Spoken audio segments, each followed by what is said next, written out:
The Mafia boss had only 24 hours left to live, and when his funeral began, the nurse walked in carrying something that would bring the entire Chicago underworld to its knees: the siege of room 702. Ice-cold liquid slid down the chin of Aries Donovan, soaking through the hospital gown and choking the breath that machines were barely keeping alive. "Swallow it. Please, you gotta swallow it." A child's voice cracked through the sterile silence, shattered by pure panic. It wasn't a doctor. It wasn't a nurse. It was a boy. Couldn't have been older than 5. Dark hair matted with sweat, a faded superhero t-shirt swallowing his tiny frame, and sneakers so destroyed the left sole had peeled clean off. His small, trembling hands were squeezing a dented plastic bottle, pouring the liquid desperately into the mouth of the most feared man between Chicago and Detroit. The chaos in the intensive care unit exploded in under 3 seconds. "What the hell is going on? Get that kid away from him!" Griffin Donovan's roar slammed against the glass walls. His $5,000 suit couldn't hide the vein hammering on his neck, and the face that was always calculating was now twisted into raw, uncontrollable horror. Beside him, Pearl Donovan shrieked, crushing the silk Hermes scarf over her hair. "He's killing my brother-in-law! Someone call security!" she screamed, stumbling backward on designer heels into 2 board members frozen solid by disbelief. The boy didn't flinch. His gray eyes, bloodshot and swollen, were locked onto the corpse-pale face of Aries Donovan. "Wake up. You promised me. Dad. Drink it. Please," he sobbed, forcing the cracked bottle between the colorless lips of the dying king. Machines erupted into screaming alarms. The cardiac monitor spiked into wild, jagged peaks. Aries Donovan began convulsing, hands seizing the sheets with inhuman force, eyes rolling white, lungs clawing for air that wouldn't come. "He's choking," Griffin snarled, lunging forward, grabbing the boy's arm hard enough to bruise. "Let go, you little rat." "No, he's got to drink all of it," Jonah screamed, twisting like a trapped animal. But it wasn't the child who fought back hardest. From the doorway, a woman in wrinkled blue scrubs exploded into the room like a storm, made of exhaustion and fury. Freya Langston, night shift nurse, dark circles so deep they looked permanent, lunged past the guards and threw herself between the boy and Griffin's grip. "You want to touch this child? You go through me first," she snarled in a voice that didn't belong to a woman who barely weighed 120 pounds. It belonged to a mother. Guards burst in. A medical cart crashed. Syringes and glass scattered like shrapnel. "Get them both out. Throw them on the street." Pearl spat, pointing at Freya and the boy like they were demons crawled up from hell. They grabbed Freya by the shoulders and ripped Jonah from her arms. "The bottle. Don't let it fall." The boy wailed as the dented plastic slipped from his fingers, bounced off the bed rail, and spilled its last drops onto the white tile. At that exact moment, Aries Donovan's body went still. He collapsed into the mattress. The beeping dissolved into one long, continuous tone, and a flat green line burned across the screen. Silence swallowed room 702, broken only by the mechanical wail of the monitor. Jonah's fading screams down the hallway, and Freya's voice cracking as she called his name. Pearl covered her mouth, performing a choked sob, but above her fingers her eyes darted sideways, hungry, searching for Griffin. Griffin straightened his cuffs, exhaled one quiet breath nobody caught, and stared at his brother's body without a single tear. Only the cold satisfaction of a man who'd just won the lottery. "It's over," he murmured. "The king is dead." But what these 2 vultures didn't notice, blinded by greed and the Flatlines' victory song, was that beneath the soaking sheet, the fingers of Aries Donovan had slowly curled into a fist. If this story's already got your heart racing, hit that like button so more people can find it, share it with someone who loves a killer twist, and subscribe with notifications on so you don't miss what's coming next. Now let's rewind 24 hours to the moment the death sentence landed, and the most dangerous game Aries Donovan ever played began. 24 hours before the green line stretched straight across the monitor screen in room 702, the air conditioner in the VIP suite at St. Albans Hospital was running at a freezing temperature, yet Griffin Donovan was still sweating. He paced back and forth, his Italian shoe tips tapping in a relentless rhythm against the marble floor, while Pearl sat on the white leather sofa, scrolling her phone with an indifference so cold it bordered on the pathological. The heavy oak door opened, and Dr. Helen Nash walked in. Her white coat didn't have a single crease, but her face carried the weight of a verdict. She held a metal file folder, closed the door behind her, and looked at the only 2 relatives of the most powerful patient in the city. "I won't beat around the bush," Dr. Nash said, her voice slicing through the silence like a scalpel. The collapse at the board meeting wasn't caused by stress. The toxicology results and the CT scans are very clear. Aries is in simultaneous acute liver failure and acute kidney failure. The aggressiveness is unprecedented. I've never seen internal organ damage progress at this speed. Pearl locked her phone screen, set it on the glass table, and quickly put on a look of pain that had clearly been rehearsed. "What are you saying, doctor?" she said, her voice trembling as her hand rose to her diamond-glittering chest. "My husband was as healthy as a horse. He works out every day. He eats clean. This can't be happening. There has to be a cure. I demand you bring in a specialist from the Mayo Clinic immediately. Money isn't an issue." Dr. Nash shook her head slowly. "There's no time to transfer him, Mrs. Donovan. Aries' organs are shutting down in sequence. His heart is forcing itself to pump blood that's been poisoned. We've put him in a medically induced coma to reduce the pain, but the damage is irreversible." Griffin stopped in the middle of the room. He stepped close to Dr. Nash, invading her personal space, his eyes two cold, calculating black pits. "Give me a specific number, Nash. I hate medical poetry. How long does my brother have?" Dr. Nash held his gaze without flinching. 24 hours at most. And I'm being optimistic when I say that. I'm truly sorry. She gave a small nod and walked out, leaving the death sentence hanging in the freezing air. The door clicked shut. Griffin and Pearl stood still for 10 seconds, listening to the doctor's footsteps fade down the hallway. Then, suddenly, Pearl's grieving posture evaporated without a trace. She let out a deep sigh, sank back into the white leather sofa, and crossed her legs, revealing the red soles of her Louboutins. 24 hours, Pearl murmured, and a thin smile slowly spread across her dark red lips. "Dear God, Griffin, it's finally over. I thought this day would never come. That arrogant tyrant was going to bury us first." Griffin didn't smile. His face was a mask of pure strategic tension. He walked to the window overlooking the Chicago skyline. In the distance, the smokestacks of Donovan Steele's mills sent plumes into the dirty gray sky. An entire empire. "Don't celebrate yet, Pearl," Griffin growled, pulling his phone from his suit pocket. "Aries is dying, yes, but the power transfer on the board isn't ready. If he dies right now, the stock will crash at market open tomorrow morning. I need time to freeze the investment accounts before the minority shareholders panic." "Calm down, you're the vice chairman," Pearl said, her tone lazy with smug satisfaction. "We are his only surviving family. Everything will default to us. He doesn't have a wife. He doesn't have kids. He has no one but his beloved, patient family." She let out a dry laugh with no humor in it.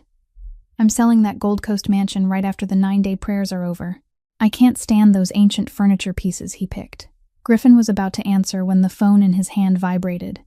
Incoming call. Private number. He picked up, brought it to his ear, and glanced at Pearl with a furrowed brow. Donovan speaking. The voice on the other end was rough, formal, and completely without emotion. It was Attorney Prescott, Aries Donovan's personal lawyer and legal shadow for the past 2 decades. "Mr. Donovan, I'm sorry about your brother's condition. However, my legal duty requires that I contact you immediately." "Prescott, this isn't the time. We're facing a family tragedy. Call back next week," Griffin said, ready to hang up. "I'm afraid it must be right now, Mr. Donovan," Prescott pressed, raising his voice just enough to dominate, especially because of what happened yesterday afternoon. Griffin froze. A cold surge ran up his spine. What happened yesterday afternoon? Aries locked himself in his office all day. Pearl caught the shift in Griffin's voice and sat up straight on the sofa, alert like a snake. "Yesterday at 6 o'clock, 6 hours before he collapsed, Aries summoned me to his private office," Prescott explained, each word dropping like a slab of stone. "He made a comprehensive and irrevocable change to his will. The previous version has been completely voided." The phone nearly slipped from Griffin's sweat-slick hand. "What change?" he hissed, instinctively stepping away from Pearl, lowering his voice. "I'm the executor. I'm the primary heir to the controlling share package. He promised me. You are no longer the executor, Mr. Donovan. And Mrs. Pearl is no longer the sole beneficiary either." Prescott's voice was ice, uncracked. Aries left extremely specific instructions. 95% of his assets, bank accounts, real estate, and the majority share package of Donovan Steele are now placed in a blind trust. "That's illegal," Griffin shouted, losing all composure, slamming his fist into the glass. "He has brain damage. I'll take this to court before his body's even cold." "Who's the beneficiary, Prescott? Say it. What name did that bastard write on the paper?" Silence. On the other end, paper rustled as it was opened. "That's the problem, Mr. Donovan. There's no name." Griffin clenched his jaw so hard his temples throbbed. "Don't play with me. I'm reading Clause 7 verbatim. Handwritten and signed by Ares himself," Prescott said, not wavering even slightly. "All my assets and absolute control of my legacy shall be granted only to the person who possesses physical proof of the promise I made at Navy Pier 10 years ago. Whoever presents that proof at my funeral will be the one and only lawful heir. If no one appears, the entire empire is to be liquidated and donated to charity." The silence in the VIP room became suffocatingly heavy. "What proof? What damn pier?" Griffin whispered, feeling the floor vanish beneath his feet. "I don't have that information, sir. My duty is only to read the will when the funeral concludes and verify the proof if anyone appears with it. Have a good evening." The call cut off. Griffin lowered the phone slowly and looked at Pearl. The high society mask had vanished from her face completely, leaving only the raw horror of someone about to lose everything. "What is it, Griffin? Tell me." Pearl clawed at her husband's arm with sharp nails. Griffin stared into nothing, his eyes bloodshot. "Ares cut us out of the will," he whispered. "He changed everything yesterday. He's going to hand the empire to a stranger. To someone who has something called proof." Pearl staggered backward, bumping into the glass table. No. He can't do this. We've waited too long. I've sacrificed my whole life for this family." Her voice climbed, turning into a crazed hiss. "His brain's poisoned. The doctor said his brain is being destroyed." "Shut up," Griffin snarled, grabbing Pearl's shoulders and shaking her hard. "Listen to me, Pearl. No one can know about this. No one. We've got less than 24 hours before he dies and the funeral happens." Griffin's eyes darkened with lethal resolve. The polished businessman disappeared, replaced by a hunting predator. "I don't know what that proof is. I don't know who Ares is waiting for," Griffin hissed, pressing his face close to Pearl's. "But anyone who tries to step up to my brother's coffin, I'll crush them. No one's taking this company from us, even if I have to soak the church floor in blood." The sound of a cognac glass shattering against the dark oak-paneled wall cracked through Ares Donovan's private office like a gunshot. Amber liquid splattering across a Persian rug, worth more than any Donovan Steel employee's yearly income. "It has to be here." "Look harder," Griffin roared, grinding a shard of glass beneath the tip of his Italian shoe. Ares' private office, buried deep inside the untouchable Gold Coast mansion, looked like a storm had torn through it. Thick volumes on corporate law and international finance lay strewn across the floor, their pages ripped loose. The drawers of the solid oak desk had been yanked out and flipped over with brutal force. Pearl Donovan, her makeup smeared by sweat and desperation, flung stacks of documents, bank files, and contracts onto the floor. Her trembling hands, heavy with diamond rings, pawed blindly through the mess of paper. "There's nothing, Griffin, nothing at all. It's all quarterly reports, board minutes. There isn't a single line about a pier or any promise," she hissed, collapsing to her knees in the scattered paperwork, clawing at the collar of her silk blouse. "He's going to throw us into the street. Us, his own flesh and blood." Griffin breathed hard. His hollow black eyes swept the library walls, hunting in desperation for a hidden safe, a false panel, anything that could hold the secret Ares had buried for 10 years.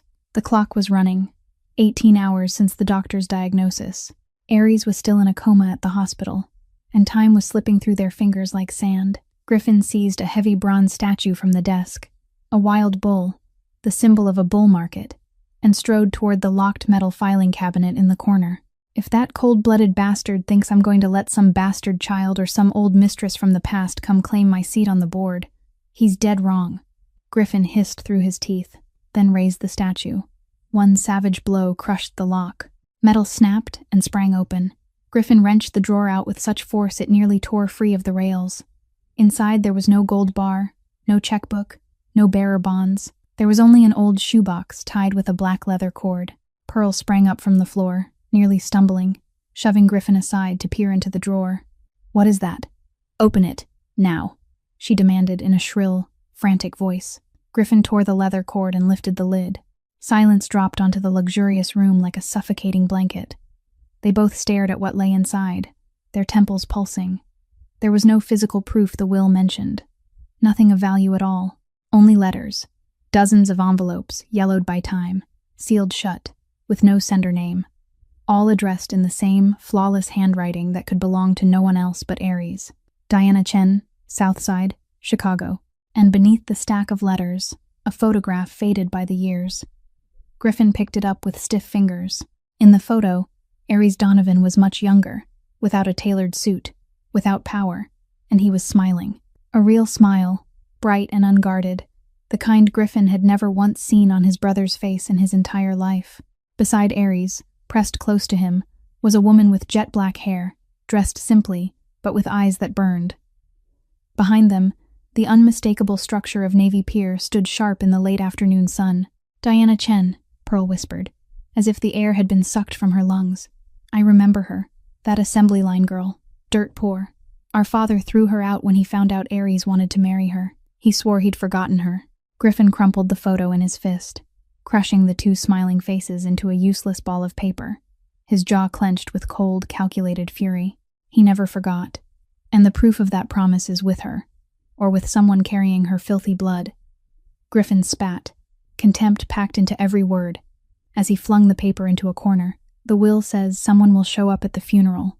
That means they know Aries is dying, or they're about to find out." He turned, strode to the desk phone amid the wreckage, and dialed with violent precision. 2 rings passed before the other end picked up. "Briggs," Griffin barked into the receiver, saying the name of Donovan Steele's head of security, a former soldier notorious for his complete absence of conscience. "I want St. Albans Hospital under absolute lockdown immediately." "Sir, we already have 2 guards in the hallway on the 7th floor," the rough voice on the other end began. "I said absolute lockdown, you idiot," Griffin screamed, slamming his fist onto the desk. "I want men at the main entrance, the loading area, the fire stairs, and the ventilation shafts if you have to. No one except me, Pearl, or the medical staff gets up to Aries' floor. If you see any woman named Diana Chen, or anyone who doesn't look like they can afford to pay the bill in that hospital, throw them out. If they resist, handle it clean and dump them far away. Am I clear?" "Crystal clear, sir. I'll reinforce security right now. No one will reach room 702. Griffin hung up, breathing hard. He looked at Pearl, and in her eyes he saw the same murderous panic reflecting his own. "No one is taking this company from the Donovan family," Griffin declared, straightening the wrinkled cuff of his shirt. "The old man will die alone in that bed, and when we bury him, that will become worthless paper, because no one will be able to bring that stupid proof to the funeral. We own Chicago." What Griffin Donovan's $1 million security machine and meticulous calculations couldn't foresee was that the deadliest threat to his steel empire wouldn't arrive in the form of an army of lawyers or a vengeful mistress. It would arrive in the form of an exhausted night shift nurse, with dark circles like permanent bruises beneath her eyes, walking into her 10 o'clock shift at that very hospital with a misshapen plastic bottle hidden in her coat pocket and a 5-year-old boy slumped asleep on a chair in the nurse's lounge.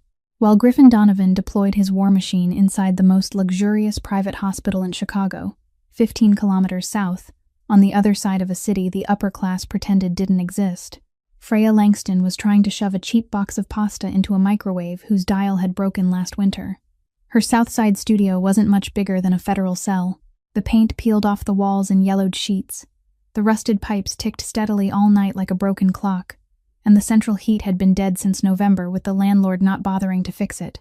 Freya wrapped another thin blanket around Jonah's shoulders as he sat on the only fold-out bed in the room, legs swinging, big gray eyes watching her with a seriousness that didn't belong to a 5-year-old. If anyone asked Freya Langston where she came from, the answer would be nowhere. Her mother died on the delivery table at a public hospital on the west side of Chicago, less than 4 minutes after Freya's first cry. No father on the birth certificate. No grandparents, no aunts, no uncles. Only the system. The Illinois Department of Children and Family Services, DCFS, swallowed her before she'd even opened her eyes to the world and spat her out 18 years later after wringing her dry. 7 foster families before she aged out. The first family locked her in the basement whenever guests came over, because they didn't want anyone to know they'd taken in a child for the stipend and still didn't feed her enough. The third family returned her to the system after 6 months, because they said she was too quiet. Normal kids should be happier than that. The fifth family used the DCFS money to buy alcohol and put a combination lock on the refrigerator. Freya learned to crack that lock at 12, not because she was brilliant, but because she was so hungry her hands wouldn't stop shaking, and she still had to try combination after combination until she heard the click. When the system released her at 18, she had no diploma, no bank account, and not a single person on this earth calling her by name who truly wanted to know if she was okay. She slept in a homeless shelter in Englewood for 7 months, taught herself for her GED under the flickering fluorescent lights of the common room. Then she took on a massive student debt she'd be paying until she was 40 to earn her nursing certification. Because if no one had taken care of her when she was little, at least she could become someone who took care of others. Now, at 27, Freya worked back-to-back shifts at St. Albans Hospital, the night shift from 10 o'clock at night to 6 in the morning, then sometimes picked up an extra afternoon shift when someone called out sick. Her paycheck barely covered the studio rent, the student loan payments, and boxed pasta for 2. Yes, 2. Because 3 years ago, on a stormy night in March when the Chicago wind screamed through every alley, Freya was on a night shift when the emergency department doors flew open and a security guard walked in carrying a little boy, maybe 2 years old. Someone had left him at the hospital gate on soaked concrete. No identification, no note, only a silver bracelet engraved with the letter J on his tiny wrist, a heavy piece of metal wrapped in greasy gray cloth shoved into the pocket of the child's coat, and bruises on his small arms that Freya recognized instantly because she'd carried the same bruises throughout her own childhood. The toddler cried without sound, the silent kind of crying kids learn when they've realized loud crying doesn't change anything. Freya lifted him into her arms, and, for the first time in her life, she felt something inside her chest break and then rearrange itself into an entirely new shape. The child stopped crying. For the first time since he'd been found, he lay still in a stranger's arms and closed his eyes to sleep. A DCFS worker arrived the next morning. They were going to place him into foster care. The same system Freya understood better than anyone on Earth would crush a 2-year-old with no one to protect him. Freya looked at the social worker, looked down at the child gripping her finger in his sleep, and said, "I want an emergency foster placement." She didn't have a big home. She didn't have stable income. She didn't have any of the conditions the system considered ideal, but she had one thing no foster family among the 7 who'd taken her ever had. She truly wanted this child. And somehow, in the middle of the bureaucracy's endless failures, her application was approved. She named him Jonah because of the J on the silver bracelet.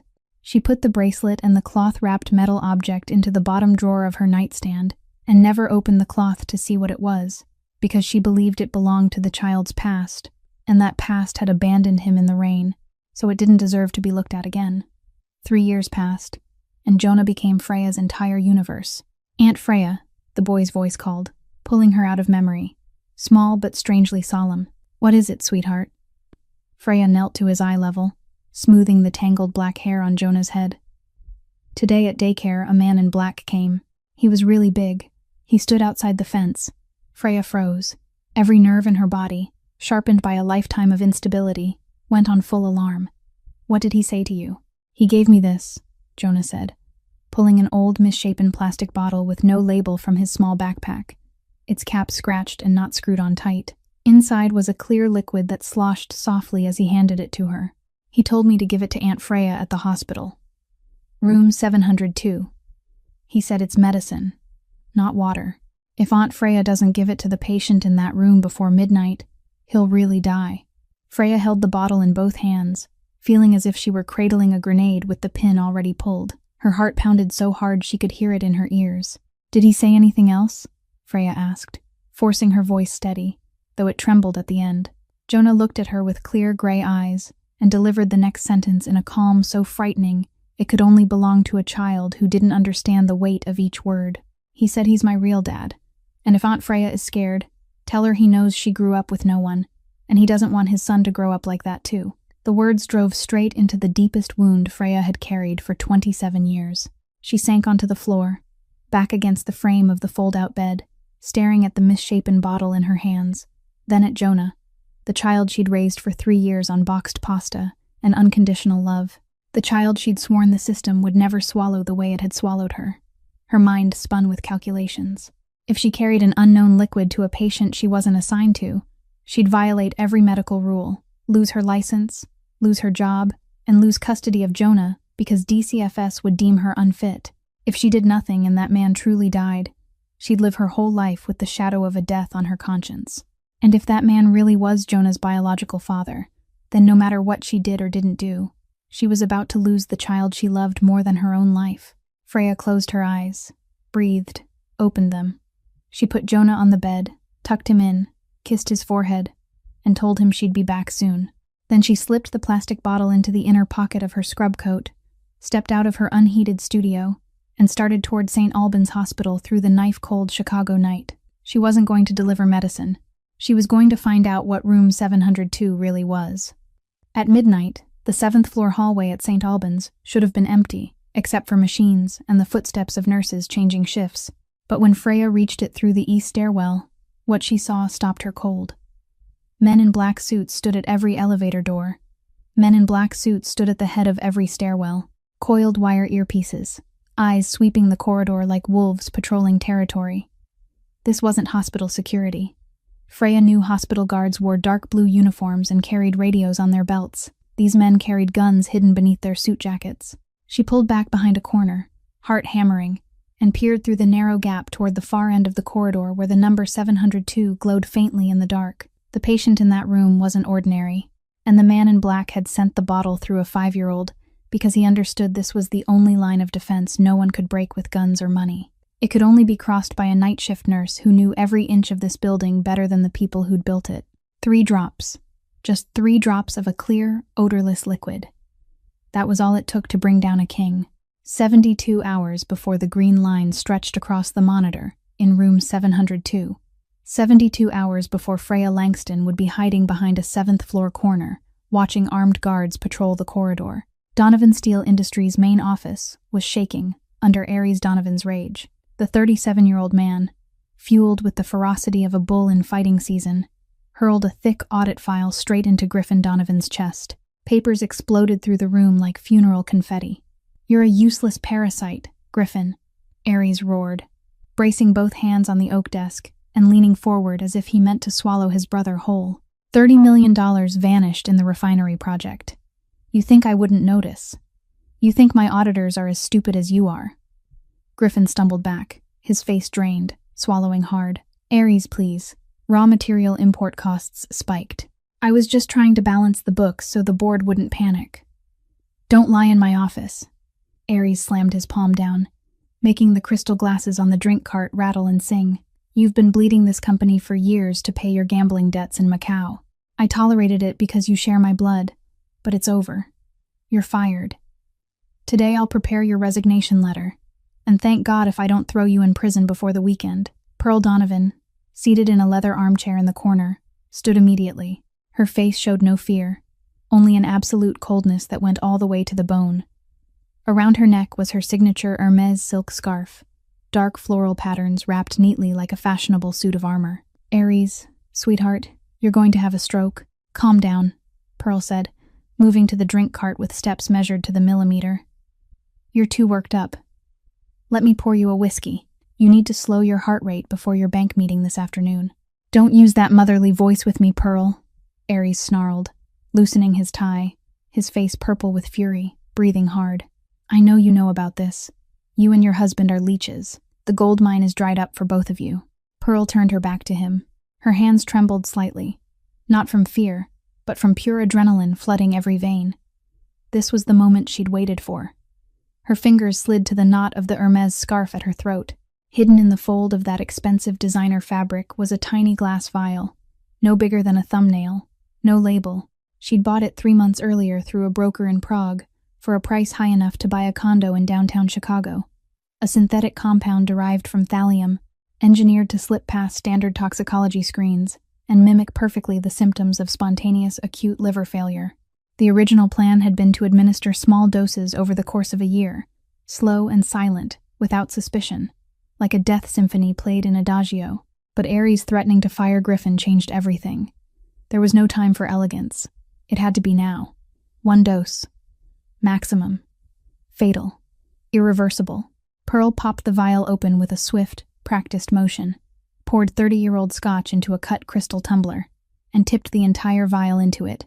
The poison dissolved into the amber liquor without a bubble, without a shift in color, without a trace of scent. So perfect, even the devil would have been jealous. She tucked the empty vial back into her scarf, turned, and walked toward the desk with the patient smile she'd rehearsed 100 times. "You're right, Ares. Griffin made an unforgivable mistake. We'll fix it. But first, drink." "You need your blood pressure down before you see the bank," Pearl said, holding the glass out with a hand that didn't shake. Ares snatched it with a rough movement. His breathing was still heavy. He glared at Griffin with bone-deep contempt, then lifted the glass and drained it in one swallow, letting the whiskey and the poison burn down his throat. He slammed the empty glass onto the desk. "I want your offices cleared out before sunset," he declared, turning his back to stare through the window at his factory smokestacks. Not even 20 seconds passed. Ares clutched his stomach. A dull moan, almost animal, forced its way out of his mouth. The file in his hand dropped to the floor. His knees buckled instantly, his body crashing into the bulletproof glass before sliding heavily down onto the carpet. He began to convulse, both hands clawing at his throat, eyes rolling back, thick white foam coating his mouth. Griffin lunged forward, panic swallowing him whole. "Oh my God, I'm calling an ambulance," he shouted, fumbling his phone out of his pocket with clumsy fingers. "Stop!" Pearl's voice snapped through the air like a whip. Griffin froze with the phone halfway to his ear. He stared at his wife. Pearl stood perfectly still, watching her brother-in-law writhe on the floor, choking on his own saliva. "What did you do, Pearl?" Griffin whispered, horrified as the truth finally landed. Pearl adjusted the silk scarf at her throat with a calm that was almost inhuman. She glanced at the gold watch on her left wrist. "What had to be done to protect our assets?" she answered, never taking her eyes off Ares's dying body. "If you call an ambulance now, they'll pump his stomach, and he'll destroy us." Ares clawed at the carpet. His eyes, bloodshot and wild, searched for his sister-in-law's face, begging in silence, while his organs began to burn from the inside out. But before darkness swallowed his mind, Ares's right hand reached for the phone that had fallen a few inches away. His fingers shook as they touched the screen. The wallpaper lit up.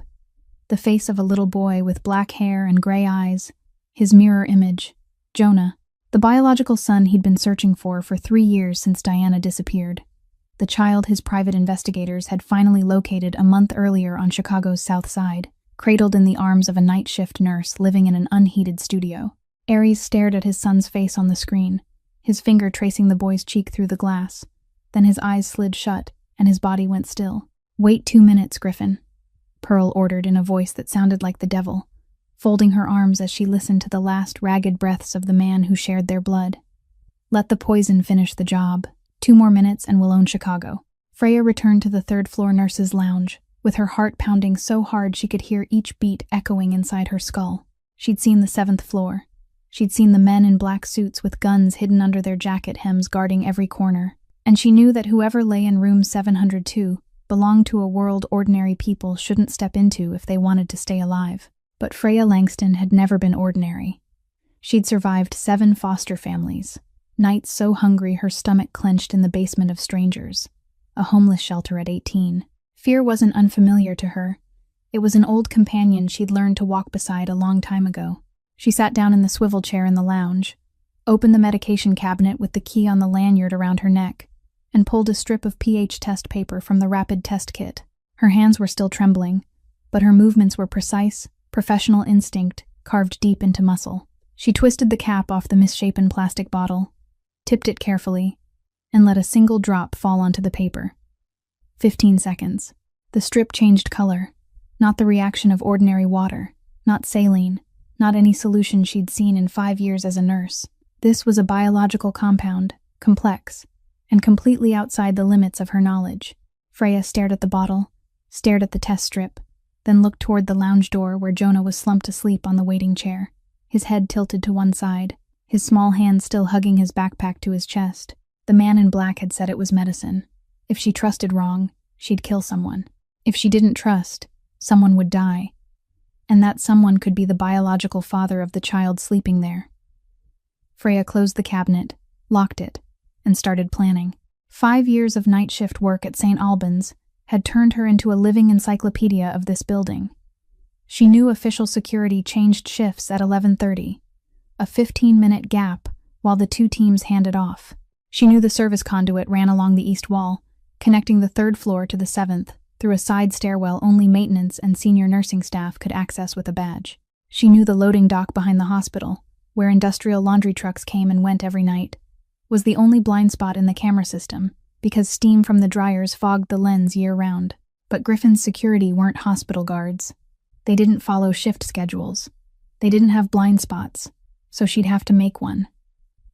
Freya woke Jonah gently.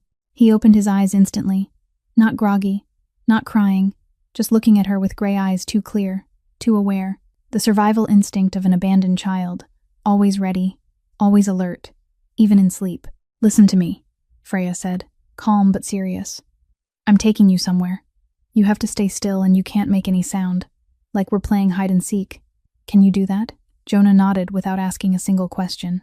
Freya carried him down to the basement through the west stairwell, where fluorescent lights flickered and the smell of bleach mixed with damp fabric into a thick, suffocating air. The laundry area. She found a steel mesh industrial laundry cart, the kind used to haul dirty sheets, dumped the linens out, and lined it with neatly folded clean sheets from a nearby shelf. She placed Jonah inside, pulled a white sheet up to his chest, leaving only his small face exposed. "Stay still here. Don't move. I'm going to push you, and if anyone asks, this is just laundry." Jonah grabbed her hand, squeezed with tiny fingers, then let go and closed his eyes. Freya draped another sheet over his face and pushed the cart out to the loading dock behind the hospital. The knife-cold Chicago night hit her full in the face. An industrial laundry truck was parked there for the workers loading bundles. She rolled the cart forward as if she were doing routine work, her heart pounding like madness inside her chest while her face stayed perfectly blank. The first near miss came at the first-floor freight elevator. One of Griffin's guards stood smoking beside the exit door and turned to look at her. Freya didn't slow down, didn't look away, simply nodded with the exhausted end-of-shift smile every nurse knew how to wear, and pushed the cart into the elevator before the doors closed. The second came on the 5th-floor corridor, as she transferred from the freight elevator to the East Service stairwell. A black-suited guard walking the other direction stared straight at the cart. Freya felt Jonah go rigid beneath the sheets. She pretended to stop and check her phone, let the guard pass, then kept moving. On the 7th floor, she stopped the cart at the top of the East Service stairwell. Through the crack of the door, she saw 2 of Griffin's guards posted at both ends of the hallway, one near the main elevators and one directly in front of room 702. She needed both of them gone at the same time. Freya glanced left. The trash chute at the end of the corridor, where nurses and orderlies dumped disposable items after a shift. Mounted on the wall beside it was a manual fire alarm pull box. She pulled Jonah out of the cart, tucked him behind the stairwell corner, and said, "Wait here. Count to 30. Then run into the room with the number 702 as soon as I call you." Freya stepped into the 7th-floor corridor and walked straight toward the trash chute with the casual posture of a nurse taking out the last trash of the night. The guard outside room, 702, watched her but didn't stop her, because she wore blue scrubs and a staff badge. She reached the chute, turned her back to block his line of sight, and yanked the fire alarm. The alarm shrieked through the 7th-floor silence. Red lights flashed along the ceiling. By hospital procedure, anyone not on the fire team had to move toward the nearest stairwell to check. The 2 Donovan guards, even though they weren't hospital staff, reacted to the sound anyway, leaving their posts and jogging toward the fire panel near the main elevators to confirm the situation. 30 seconds. That was all Freya had. She sprinted back down the corridor, swiped her staff badge at the electronic lock of room 702. Green light. The door opened.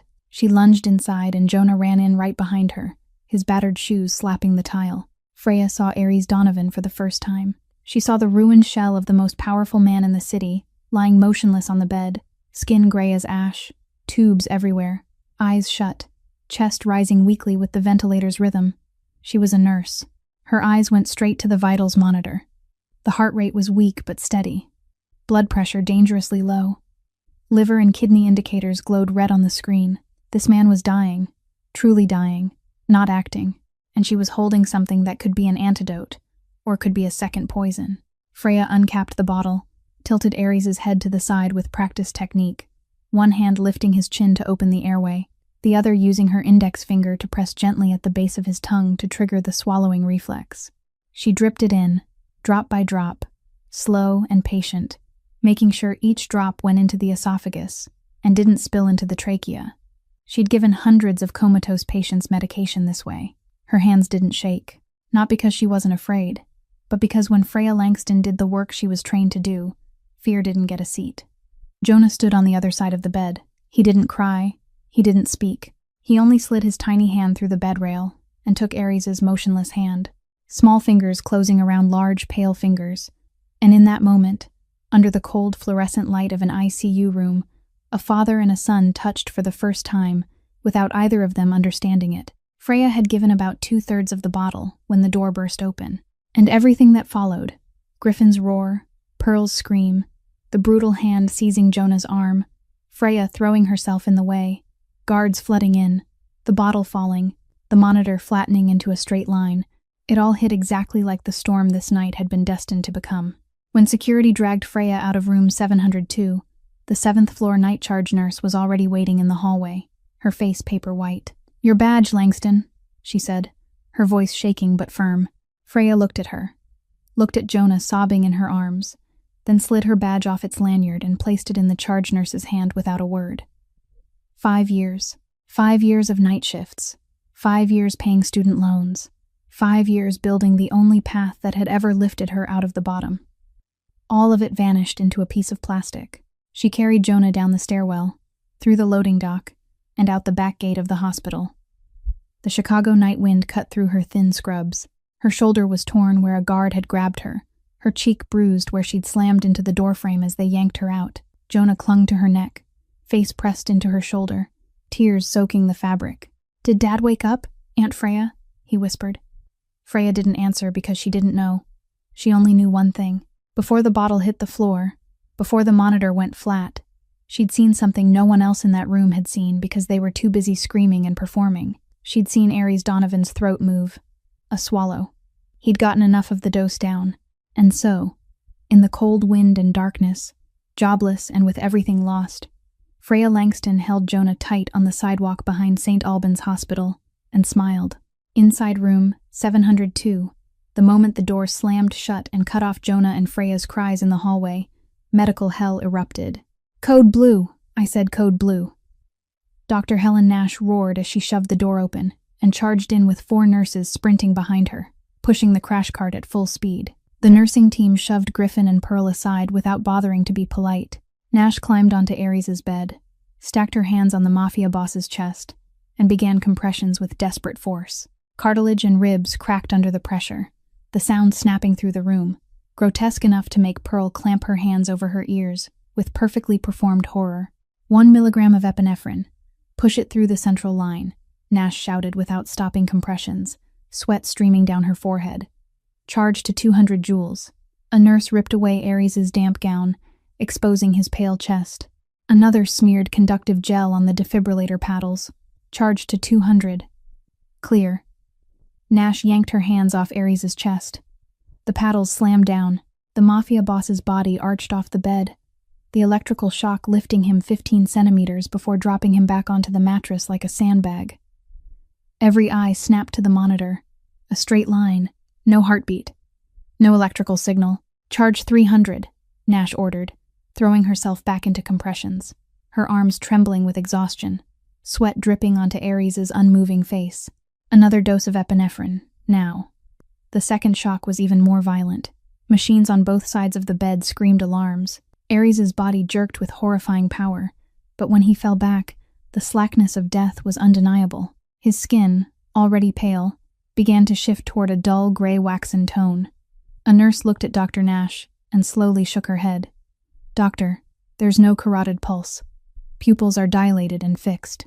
"No neurological response," the woman whispered, stepping back. Nash froze, still holding the paddles in the air. The weight of medical failure settled onto her shoulders. She stared at Ares Donovan, the most powerful man in the city, defeated by multi-organ collapse no science could stop. She lowered her hands, drew a deep breath, and looked at the digital clock on the wall. "Stop resuscitation," Nash said, her voice dimming like a candle running out of wax. "Time of death, 1:14 a.m. Griffin bowed his head and covered his eyes with one hand, hiding the icy smile threatening to tear through his grief mask. They'd won. The king was dead. And the nurse and the street kid, whoever they were and wherever they came from, hadn't brought any proof. Only a dirty bottle of water. Ares's will was now worthless paper. The empire was his. Pearl sobbed theatrically, shoulders trembling in a perfect rhythm, a flawless performance for the hospital security cameras. But beneath the sobs, her nails dug into Griffin's arm with the force of victory. While Dr. Nash began removing the useless tubes from the body declared a corpse, 3 floors and an entire world away, outside the back gate of St. Albans Hospital at 2 a.m, the wind off Lake Michigan carried a cold that went straight through bone. Freya sat on a concrete bench beside the staff parking lot. Jonah curled in her lap, head pressed to her chest, tiny hands still gripping the collar of her scrubs, as if letting go would mean losing her forever. He'd stopped crying, but his body still shook, whether from cold or fear or both. "Aunt Freya," Jonah whispered, his voice hoarse from too much crying. "Did Dad wake up?" Freya wanted to say yes. She wanted to say everything's going to be okay because that was what adults always told children when they didn't know what else to say. But Freya had never lied to Jonah, because when she was little, adults always said everything's going to be okay, and nothing ever was. Not once. "I don't know, sweetheart," Freya whispered, pulling Jonah tighter, her chin resting on the top of his head. "But I know one thing. No matter what happens, no matter who comes or goes, I'll never leave you alone. Never." Jonah didn't answer. His breathing slowed, steadied, and after a few minutes he fell into exhausted sleep in Freya's arms, in the knife-cold Chicago wind at 2 a.m. Freya closed her eyes, pressed her back against the freezing bench, and for the first time that night, allowed herself to feel the weight of everything that had just happened. She'd lost her job. She'd lost her only income. She'd broken every rule of nursing practice. And she could lose custody of Jonah if DCFS found out she no longer had financial stability. A single tear, heavy and burning, slid down her cheek in the cold night, but she wiped it away before it could fall into Jonah's hair. She wasn't allowed to break. Not now. Not ever. An engine sound cut through the silence. Freya's eyes opened instantly, every alarm inside her snapping on, arms tightening around Jonah as she prepared to run. A sleek black SUV, the kind she only saw in movies or parked outside restaurants she could never afford to enter, rolled to a stop directly in front of her. The headlights went dark. The engine went quiet. The driver's door opened. The man who stepped out wasn't tall, but he was built like a brick wall. Shaved head, a scar running from his right temple across his cheekbone, black eyes as expressionless as obsidian. He wore a black tactical jacket, no weapon visible, but the way he moved, each step planted solid and silent, said he was the kind of man who didn't need a weapon to be dangerous. "Freya Langston," he said, not a question, a statement. Freya clutched Jonah, spine pressed to the bench, every muscle tight. "Who sent you?" she hissed through her teeth. The man stopped 3 steps away, holding a deliberate distance, both hands relaxed at his sides so she could see he wasn't reaching for her. "My name is Steele. I run Ares Donovan's private security detail. Not Griffin's, Ares's. And I'm the one who sent that bottle to the boy at the daycare gate this afternoon." Freya didn't loosen a single muscle. "He's dead." The monitor went flat. "I saw it with my own eyes." Steele didn't move. His voice stayed as flat as a frozen lake. "He isn't dead. The liquid in that bottle is an experimental antidote compound synthesized in Switzerland on Ares' private order. It neutralizes thallium in his system, but it has an extreme side effect: total neuromuscular paralysis and suppression of the heart rate down to 1 beat every 3 minutes. No standard hospital equipment can detect a heart rate that low. To every machine in room 702, Ares Donovan is dead. But he's alive. His brain is fully awake. He can hear everything. Freya felt the ground tilt beneath her. "She poisoned him," Freya whispered, and it wasn't a question. Suddenly everything locked into place in her mind. The abnormal results, the organ failure progressing too fast, and the way Pearl Donovan screamed for security instead of calling a doctor when Ares convulsed. "Ares knew ahead of time," Steele said. "His private physician in Switzerland detected thallium in his blood last week. He needed them to deliver the final fatal dose so he'd have evidence no one could deny. Everything tonight, the collapse, the hospital, you, was part of a plan he set in motion before he lost consciousness. "Why me?" Freya asked, her voice tearing at the end. "Why send the antidote through a 5-year-old instead of coming to me directly?" Because Griffin controls every line of communication inside the hospital. Every medical staff member is being watched. The only person no one would suspect is a child. And the only person Ares trusted to act for Jonah, not for money or power, was the woman who's raised his son for 3 years without asking for a cent. Freya closed her eyes. Piece after piece snapped into place with a painful click inside her head. His son. Jonah really was Ares Donovan's son. And she'd raised the son of the most powerful Mafia boss in Chicago in an unheated studio on boxed pasta for 3 years. "There's one more thing," Steele said, taking a single step closer. "The metal object wrapped in cloth the boy carried when he was abandoned at the hospital gate 3 years ago. You still have it." Freya opened her eyes. Her heart missed a beat. The nightstand drawer, the bottom one, the heavy thing wrapped in greasy gray cloth she'd never opened because she thought it belonged to a past that had abandoned Jonah and didn't deserve to be looked at again. "That is the proof the will requires," Steele said. "It is the only thing in the world that can prove Jonah's inheritance rights. And you need to bring it to the funeral tomorrow."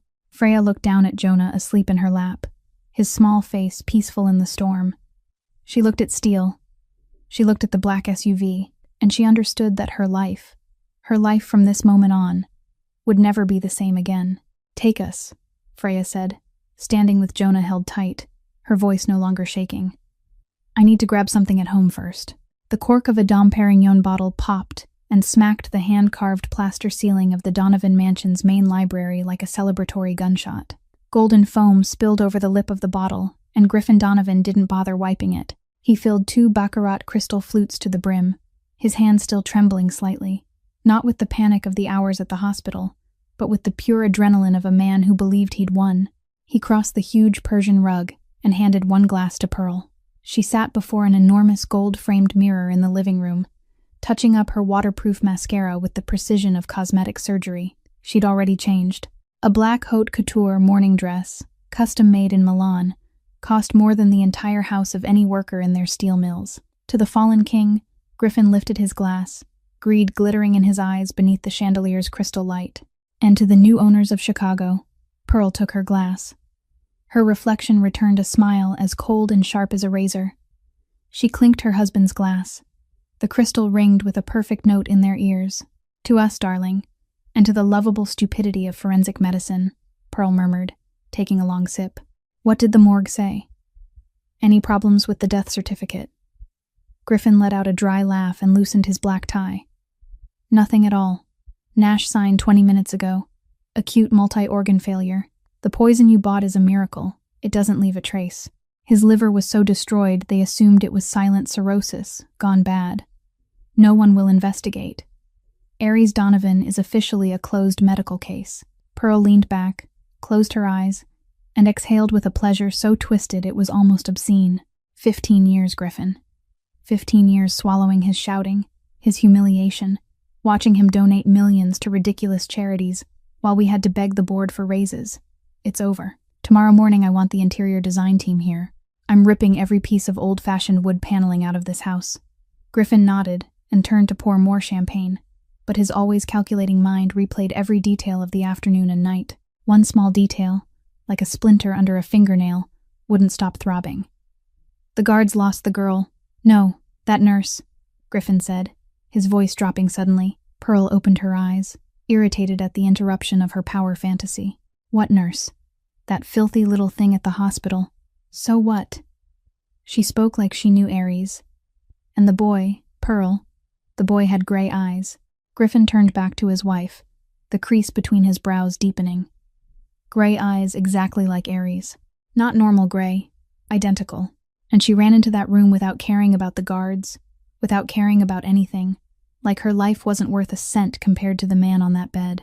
Pearl rose and walked to him with decisive steps, snatched the champagne bottle from Griffin's hand, and set it on the table with a clean, hard thud. "Look at me, Griffin. Look into my eyes," she ordered, gripping his lapel. Ares is lying on a steel table in the morgue, frozen at -4 degrees. His brain has been without oxygen for hours. He's dead. Dead. That nurse is just a night shift lunatic who snapped from exhaustion, And that boy is some street kid she picked up somewhere. That bottle didn't do anything except make him choke and speed his heart up until it burst. They did us a favor. Forget it. Griffin studied his wife for a second, searching for a crack in her logic. He found none. The monitor had gone flat. He'd seen Ares' skin turn that waxy gray of the dead with his own eyes. He drew a deep breath and let arrogance swell back into his chest. You're right. Stress is making me paranoid. I ordered Briggs to double security for tomorrow night's event. No one enters the funeral without a wax-sealed invitation. We're locking down 3 blocks around the church. The phone on the oak table began to ring. A direct line from the most prestigious funeral home in the country. Griffin picked up. Mr. Donovan, everything is ready, the funeral director said with solemn formality. We followed Mr. Ares Donovan's pre-death instructions exactly. The casket has been fully sealed, precisely as he specified in the contract he signed a month ago. Griffin frowned and exchanged a confused look with Pearl. Sealed. A contract from a month ago. My brother didn't expect to die. Why would he demand a sealed casket with that kind of advance preparation? I want an open casket so the press can photograph the family saying goodbye. I'm very sorry, Mr. Donovan. This is a non-negotiable clause notarized in advance, Mr. Ares required that his body not be displayed under any circumstances and that the solid black oak casket be tightened with steel bolts before it leaves our facility. The casket is already in the hearse and on the way to the church. Griffin swallowed, a chill sliding up the back of his neck. A healthy man didn't prepare something that specific unless he knew someone was trying to kill him. Fine, leave it. See you at the church. Griffin cut in and hung up. He looked at Pearl. She looked back, waiting. What now? Griffin forced a smile to hide the sudden unease blooming beneath his mask of absolute control. Nothing. Just the quirks of a paranoid old man. Paranoid right up to the moment he died. Come on, Pearl. It's time for us to put on the best performance of our miserable lives. The curtain is about to rise. The sheer scale of Holy Name Cathedral in the heart of Chicago the next afternoon didn't feel suffocating because of heat, but because of the sweet, thick, nearly nauseating scent of more than 10,000 white lilies choking the main altar area. $2,000 for a private jet to fly the flowers in from Colombia that very day. Everything had to be excessive. Everything had to scream power. The cathedral's heavy carved wooden doors were guarded by 12 men in black, discreetly armed. On the velvet-cushioned oak pews sat the gross domestic product of an entire city. Corrupt politicians with long-drawn faces, bankers calculating the future of steel stock, business rivals pretending to grieve, and wives glittering with jewelry in a silent competition over who could wear the most elegant funeral diamonds. In the center aisle, before the altar, the casket lay there. Solid African black oak, polished until it reflected the surrounding candlelight. Pure gold fittings gleamed with a red tint under the light filtering through stained glass. A majestic wooden fortress, cold and sealed completely shut. In the front pew, Griffin Donovan sat rigid, jaw clenched, eyes fixed on the casket in the posture of a strong, suffering pillar. Pearl Donovan sobbed into a black lace handkerchief, shoulders trembling in perfect rhythm. A performance worthy of an Oscar. But inside, Griffin was boiling. His gaze kept cutting toward a thin man in a light gray suit, metal-framed glasses, standing motionless near the altar like a gray stone statue. Attorney Prescott. The old man clutched a black leather briefcase to his chest like a shield, the briefcase holding the fate of the largest company in the northern half of the country. As the archbishop began sprinkling holy water around the candles, Griffin rose quietly from the front row. He moved along the edge of the altar, slipping into the shadows behind marble columns until he cornered Prescott against a cold stone wall. End this, lawyer, Griffin hissed, pinning the old man there, keeping his voice so low no one 3 meters away could hear. The priest is about to say the final prayer. Take the papers out, go to the lectern, read it to everyone that we are the heirs, and finish it. The press is waiting outside for me to speak as the new CEO. Prescott adjusted his glasses slowly, showing not a hint of fear at the man invading his space. Mr. Donovan, my instructions were notarized under federal law. I will not open this briefcase, and I will not read the will until the sun has fully set and the final prayer of this service is complete. Don't be stupid, you stubborn old bastard. Griffin grabbed Prescott's arm, his fingers digging into the cheap suit fabric. Look around you. This church has been militarized. If someone had to bring that peer proof, if someone planned to claim the company, they would have shown up already. No one has. Ares is dead, and his plan failed. There is no secret heir. There's only us. So do your job and give me the company. Prescott yanked his arm free with a dignified jerk. His eyes were pure ice. Ares Donovan's will is absolute.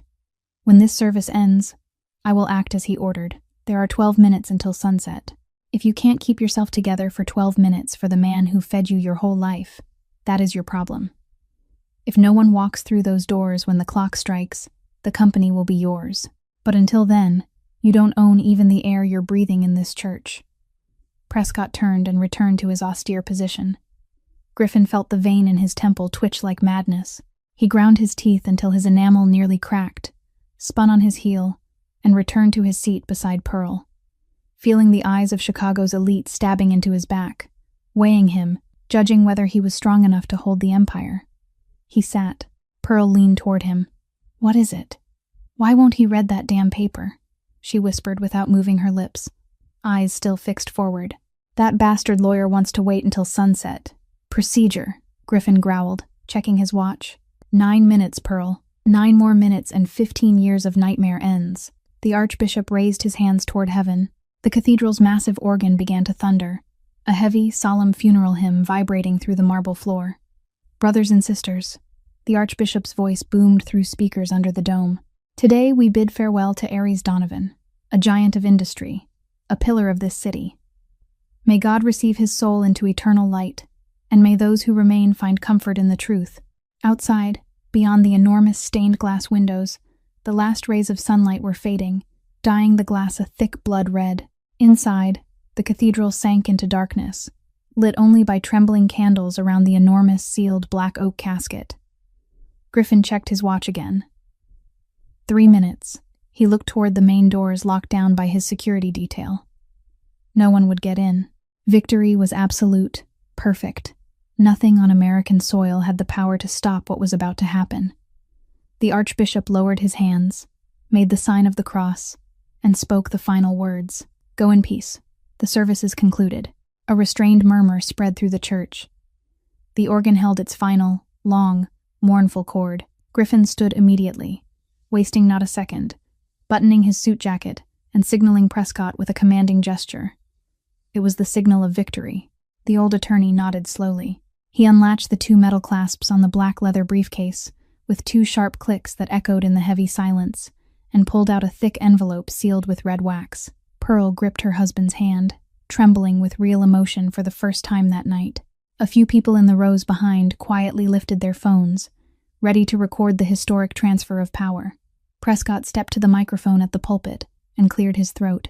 The amplified sound rolled up into the stone dome. "Ladies and gentlemen, by the direct and irrevocable order of the late Mr. Ares Donovan, I will now read his last will and testament." Griffin lifted his chin, feeling like the king of the world, ready to step forward and accept the keys to the kingdom. Prescott snapped the red wax seal, and in that damned moment, as the paper was about to be unfolded under candlelight, a brutal metallic crash thundered from the back of the cathedral. Not a knock, the sound of a door being kicked from the outside with enough force to rattle century-old hinges. The entire Chicago elite, more than 100 souls present, turned as one toward the rear of the nave. Griffin Donovan felt the ground split open beneath him. The heavy wooden doors began to swing inward slowly, groaning over ancient marble, letting in a blast of street cold that snuffed out dozens of candles around the casket in a single breath. The restrained murmur turned into a collective, horrified gasp. Not an army. Not the police. In the massive doorway, backlit by street lamps and the rotating flashes of a patrol car outside, stood a woman, alone, small. Freya Langston, still in the wrinkled blue scrubs from last night, hair wild, a bruise on her left cheekbone, black circles under her eyes like bottomless pits. But she didn't shake. She didn't cry. She walked into the center aisle with her back perfectly straight, and her eyes burning like a flame cutting through darkness. In her arms, Jonah clung to Freya's neck, face pressed into her shoulder, but his tiny hand gripped something wrapped in gray cloth. And behind her, moving in perfect tactical formation, came 5 massive men in black tactical gear with no police insignia, only a small silver shield on the right shoulder engraved with the letters AD. They wore heavy body armor, compact rifles slung across their chests, and they dragged 3 of Griffin's guards across the marble floor like trash bags being hauled out. Pearl Donovan dropped her lace handkerchief to the floor. Her legs went dead beneath her. "No," Griffin whispered, stepping back, murderous cold sweat freezing along his spine. "Impossible. I saw them throw her out. My guards tossed her into the street." But Freya didn't look at the horrified crowd. She didn't look at the luxury, the stained glass, or the archbishop frozen in fear. Her eyes, fierce and dark, drove straight into the sealed black oak casket. Then she lifted Jonah's small hand, the hand he'd kept hidden behind her all the way here. "What is this?" Griffin shouted, his voice cracking with panic dressed up as authority. "This is a farce. She's a cheap actress Prescott hired. That sewer rat doesn't have anything. Check her bag. It's probably trash she stole out of a dumpster." Steele, the mercenary commander, the shaved head man with the scar across his cheek, stepped forward exactly 2 paces, closing the distance with Griffin. His voice was low, rough, and contained not a single molecule of emotion. "Take 1 more step toward her, Mr. Donovan, and I will break both your legs in front of your entire board of directors. We are here under notarized orders. Step back." Prescott left the pulpit and descended the 3 altar steps. Candlelight reflected in his glasses. His posture had changed completely. He was no longer a hunched administrator, but the scythe of the law. Prescott moved to stand beside Freya. He looked at the bruised, exhausted woman holding the child, and for an instant the old lawyer's eyes flashed with something painful and deeply respectful. Then he turned to Griffin with absolute contempt. "The sun has set, Mr. Donovan," Prescott declared, pointing toward the stained glass now gone dark. "The deadline has passed, and the honored guest Aries Donovan was waiting for has arrived on time. Step aside, or I will instruct Aries' private security team to remove you by force." Prescott placed a hand at the small of Freya's back, gentle but ceremonial, and guided her toward the altar. "Come forward, Miss Langston. Aries Donovan has been waiting for you for a long time." Freya stepped onto the first altar step, then the second, until she stood facing the enormous black oak casket. The contrast between her and the scene around her was cruelly cinematic.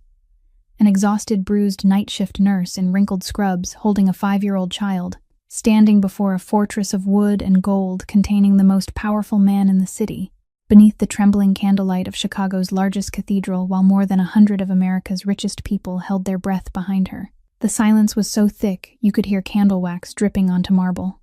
Freya looked down at Jonah. He lifted his face to her, big gray eyes. No more tears, only the strange calm of a child who'd crossed the border of fear into something on the other side, something close to faith. Slowly, Jonah opened his tiny right hand, the hand he'd kept hidden behind Freya's back through the entire march up the church aisle. Candlelight caught a silver glint that made a few people in the front row squint. In the boy's small palm lay a flower, but not an ordinary flower. It was a steel rose. Heavy, rough, its petals forged from solid metal with clear hammer marks stamped into the surface, handmade with a breathtaking, beautiful imperfection. And at the center of the metal flower, cut deep into the steel in unmistakable handwriting, were the words, "For Diana, my only heart, A.D., Navy Pier." A collective gasp swept through the cathedral. Veteran bankers and founding shareholders of the company stared in disbelief. That steel rose was a legend in the corridors of Donovan Steel Industries. The first piece of steel Aries Donovan had ever forged with his own hands when he was a young worker, hammered and fired into a flower, and given to the only woman he ever loved, the woman his family had forced him to abandon. Prescott stepped closer, pulled a small ultraviolet light from his vest pocket, and aimed it at the base of the rose. A chemical watermark, invisible to the naked eye and proprietary to Donovan Steel's security system, flared to life in a bright phosphorescent green. Prescott lifted his head, looked out at the crowd, his voice shaking with the weight of the moment but still carrying through the stone dome. "Authentic proof. The steel rose has returned. Under federal law and the irrevocable last will, this child, Jonah Donovan, direct blood heir of Diana Chen, is the sole lawful inheritor of 95% of the shares, assets, and operating capital of Donovan Steel Industries, and Miss Freya Langston, as the child's legal guardian, holds full authority to manage the trust until Jonah comes of age." The legal hammer fell on Griffin like a boulder. He collapsed to his knees on the red carpet. His legs could no longer hold his body. his face twisted in pure agony, as if someone were pulling his soul out through his throat. "No, no, no," Griffin sobbed, clawing at the fabric of his designer slacks, crawling forward. "That company is mine. I worked for it. I endured that bastard old man. This is a scam." But Freya didn't look at Griffin. She turned back to the sealed black oak casket and rested a gentle hand on Jonah's shoulder. The boy understood. As if rehearsed in a dream, Jonah shifted in Freya's arms, facing the casket, and spoke in a small voice, clear enough that every syllable carried through Prescott's amplification system beneath the cathedral dome. "Dad, I brought Aunt Freya here. Wake up." And then, before the horrified eyes of more than 100 people, a dry, sharp, hair-raising sound came from inside the sealed black oak casket, fingernails scraping wood from within. Tap, tap, tap. Not loud, but in the graveyard silence of the church, it landed like thunder. The scraping became pounding, rhythmic, deliberate. Someone was knocking on the casket lid from inside with a fist. A piercing scream tore out of the governor's wife in the third row. That scream was the fuse. Panic detonated like a bomb. Bankers in $1,000 suits stumbled over each other, shoving heavy pews backward. Society women dropped their handbags and covered their faces as they fled toward the side aisles, and the archbishop staggered back until he hit the tabernacle, making the sign of the cross with hands that shook violently. "This is a trick, a loudspeaker, a recording." Griffin screamed from the floor, his voice splitting with primal terror that raised every hair on his neck. "Prescott, you old bastard, you put a speaker in there. My brother is dead. I saw the monitor go flat. I saw his body." Pearl Donovan, on her knees with her hands cuffed behind her back by the mercenaries, shook her head like a madwoman. Black mascara smeared across her face turned her into something demonic. Impossible. "That poison should have killed him," Pearl screamed, every last shred of reason gone. "I saw him drink the whole dose myself. His organs should be dissolving by now." The accidental confession echoed through the cathedral's sound system. Every phone camera recording captured every syllable. Politicians froze in their seats. The elite stopped breathing. Pearl had just sentenced herself in front of more than 100 witnesses, but Freya didn't listen. She didn't look at Pearl or Griffin or the crowd. Her nurse's instincts flared through everything else. She set Jonah down on the marble floor, turned to the mercenary team, and shouted with a clinical command so sharp it cut through the noise. "Open the lid, now. The patient is alive. He needs oxygen immediately. Open it, now." Steele didn't need to hear it twice. He pulled a black steel crowbar from his tactical vest, the kind used to breach reinforced doors, and jammed the flat end into the seam beneath the pure gold fittings. "Count to 3, Steele barked. The other 4 mercenaries braced against the casket. 1, 2, 3. The black oak split with a crack like an explosion. A safety bolt shot loose and clattered onto the altar steps. The wood groaned and gave. 5 men shoved the heavy lid backward. The casket sprang open, releasing a thick, cold fog condensing from dry ice used to simulate refrigerated preservation. No one breathed. No one blinked. A pale hand, shaking but heavy with rings of power, clamped onto the broken wood edge, knuckles whitening with effort, fingers digging into the grain, and slowly, from the white silk lining inside, a figure began to sit up. Inside the casket, hidden beneath silk padding and decorative dry ice, was a small medical oxygen cylinder installed into the base, enough air to keep a living man alive for 6 hours. Steele's covert medical team had removed Ares from the hospital morgue within the hour after his death was declared. When Griffin's surveillance was at its weakest, they'd temporarily resuscitated him, stabilized his vitals at the bare minimum, then placed him in the casket just before it left the funeral home for the church. Ares Donovan sat up in his own casket, silver hair damp with cold sweat stuck to his forehead, his black funeral suit rumpled, his skin a translucent waxy gray from the poison and antidote aftermath. He breathed in harsh, loud gasps, lungs filling with open air for the first time in hours, coughing dry and relentless. But his eyes, his gray eyes identical to Jonah's, burned with hellfire. Bloodshot, alive, furious, they locked straight onto the 2 pathetic figures crawling on the marble floor in front of him. Terror has many faces, but none as brutal as the face of a ghost returning to collect a debt. Steele extended his massive arm. Ares gripped the commander's forearm, and with a superhuman effort that made every stiff joint crack and pop, he stepped out of the black oak casket. His black funeral shoes met the marble floor. He swayed for a heartbeat, then straightened. It was the image of absolute power returning from the grave. Ares ignored the crowd in frenzy, ignored the private medical team rushing in from the sacristy with a real oxygen tank. He had eyes only for his family. He walked slowly, dragging his left foot slightly, until he stopped exactly 1 meter from Griffin Donovan. Griffin cowered on the floor, shaking uncontrollably, unable to lift his face higher than the polished shoes of the brother he was sure he'd killed.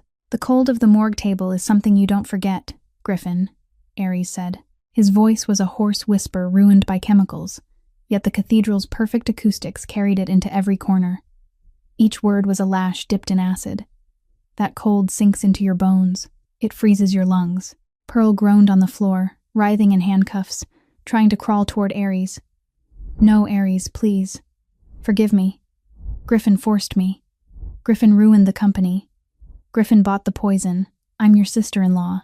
"We're family!" she screamed, black tears streaking down her face, trying to kiss her brother-in-law's shoes.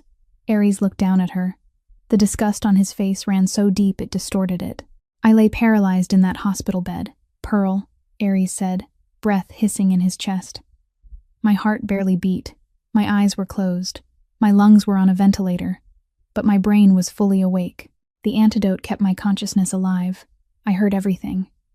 Griffin let out a strangled sob. Urine soaked through his Italian linen trousers, forming a dark puddle spreading over the marble. "I heard you celebrating with Dr. Nash. I heard you counting the minutes while you waited for them to pull the tubes," Ares continued, lowering his voice, each sentence making the terror heavier. "And through the hidden audio feed steel planted in my library, I heard the champagne cork you popped in my own house while I waited in that morgue. I heard the toast to the new owners of Chicago." Ares leaned forward. "I don't have a brother. And you?" Ares turned toward Pearl. "You were never family." Prescott stepped up beside Ares, holding a bright red USB drive and a stack of unlaminated photographs high enough for every politician and banker to see. 3 days before he collapsed, Ares Donovan ordered an international-scale private investigation, Prescott declared, his voice as unforgiving as a judge pronouncing a death sentence. "In my hand is the complete financial report of the transfer of $30 million to an account in Macau by Griffin Donovan." Prescott flipped the photos and held them out toward the front rows. Crisp security images of Pearl Donovan in an alley in Prague, handing a suitcase of cash to a masked man and receiving a tiny glass vial in return. And here is proof of a black market transaction in Eastern Europe for a deadly synthetic compound derived from thallium, engineered to bypass standard forensic screens and mimic spontaneous liver failure. Steele stepped toward Pearl. He clamped her wrist in his steel hand, then yanked the knot of the Hermes silk scarf at her throat in one decisive motion. The designer scarf slid free and fell onto the cathedral floor, and from the folds of that expensive fabric, a tiny glass vial rolled out onto the marble, spinning slowly under candlelight before stopping precisely at Freya Langston's feet. "Empty.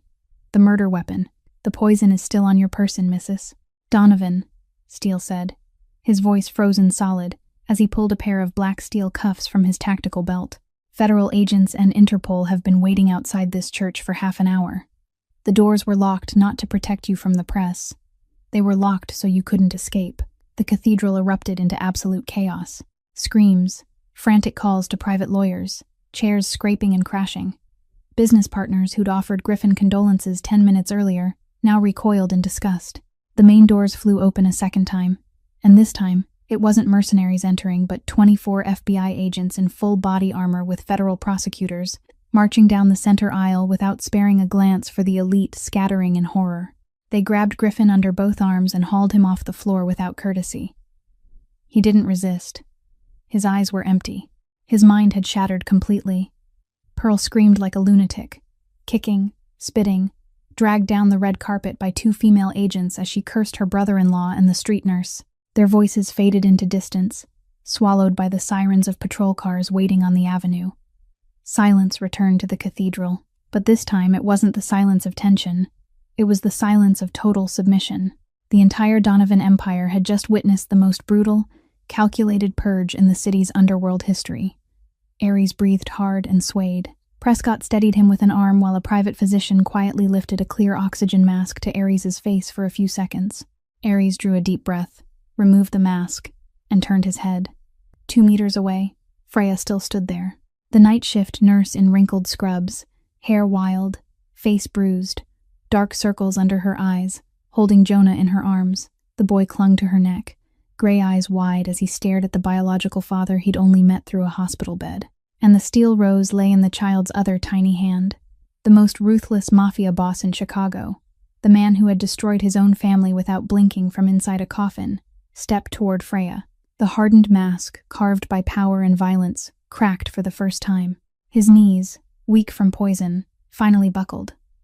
Aries Donovan knelt on the cold marble floor before a night shift nurse who lived in an unheated South Side studio. Chicago's hidden elite watched the most powerful man in the state lower himself before the woman no one in this room would have bothered to look at 24 hours earlier. Aries lifted his face to Freya, his bloodshot gray eyes, still burning with vengeance, now filled with tears. Not tears of pain or poison. Tears of a man who had just found the one thing money can't buy. "You saved my son," Aries whispered, his voice breaking under the emotion crushing his chest. "You picked him up from wet concrete in the rain 3 years ago when the whole world walked past him. You saved him from the system that no one saved you from when you were little. You raised him on boxed pasta and love in a room with no heat while I sat in this mansion searching for him everywhere.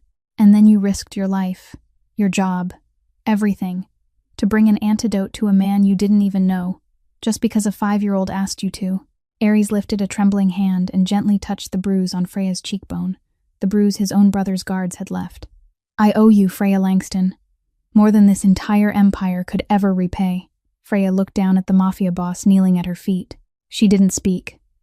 No tears fell. She only held Jonah tighter and nodded once, slow and final, as if stamping a wordless covenant they both understood, that from this moment on their lives were bound together by a cord that couldn't be cut, and that cord had the shape of a 5-year-old boy with gray eyes holding a steel rose against his chest. 4 hours after the dead man sat up in his own casket, and the Donovan Empire was turned upside down in front of Chicago's hidden elite, the silence inside the Gold Coast mansion carried a different quality. It wasn't the silence of plotting or calculation. It was a clean, purifying silence, like the air after a storm once everything rotten has been ripped away and carried off by wind. Every loyal staff member Griffin and Pearl had kept close was fired by Steele's men and escorted off the property before Aries stepped through the front doors. In the main suite on the second floor, the private doctors had set up a specialized medical monitoring system. Aries lay on silk sheets, an IV line dripping antidote to flush the last remnants of thallium and the Swiss compound's side effects from his blood. His breathing had steadied. Color was slowly returning to his face from the waxy gray horror it had been hours earlier. The oak door opened slowly. Freya stepped in, still in her worn work clothes. The bruise on her cheek stood as a stark contrast to the luxury of the room, a silent testament to the night she had sacrificed her career to save a life. A maid had offered to bathe her and bring clean clothes, but Freya refused to change. She didn't explain why, but Aries understood. She didn't want to wear anything that belonged to Pearl Donovan, not even guest clothing. Survival instinct doesn't wash off with hot water. On Freya's lap, Jonah lay curled up, head resting against her belly, tiny hands gripping the hem of her scrubs, as if he were afraid someone would tear her away.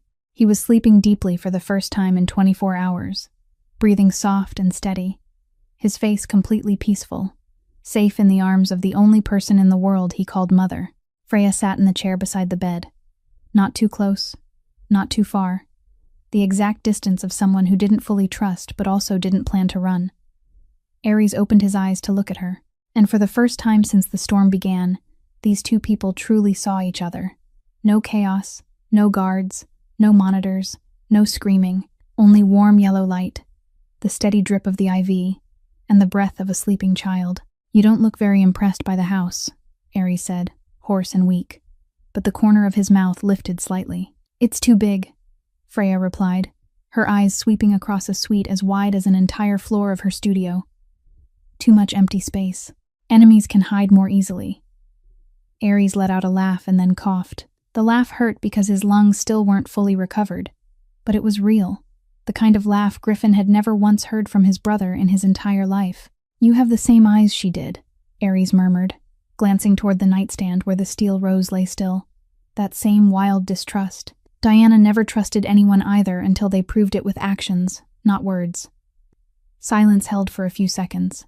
Freya broke it. Why did you send the antidote through a 5-year-old instead of coming to me directly? Her voice wasn't accusing, but it wasn't forgiving either. It was the question of someone who needed the truth before she decided anything that came next. Ares looked up at the ceiling, his eyes clouding for a moment. Because Griffin controlled every line of communication inside that hospital. Every medical staff member was being watched. Phones, email, texts, everything went through Briggs's filter. If I contacted you directly, they'd know immediately, and you'd disappear before you ever set foot on the 7th floor. The only person no one ever suspects is a 5-year-old child, and the only person in this world I trusted to act for Jonah.